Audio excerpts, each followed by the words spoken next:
অনেক বাহারাইন প্রবাসী ভাই চিন্তা করতেছেন বাহারাইনে বিভিন্ন জায়গাতে কেন এরকম সবুজ করা হয়েছে লাইটিং করে, বা এটার কারণ হচ্ছে কি 23 তারিখ সৌদি আরবে ন্যাশনাল ডে।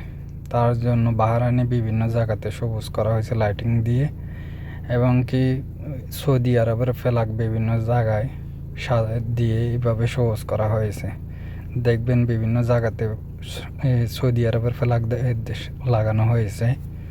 এর কারণ হচ্ছে কি 23 তারিখ সৌদি আরবের ন্যাশনাল ডে।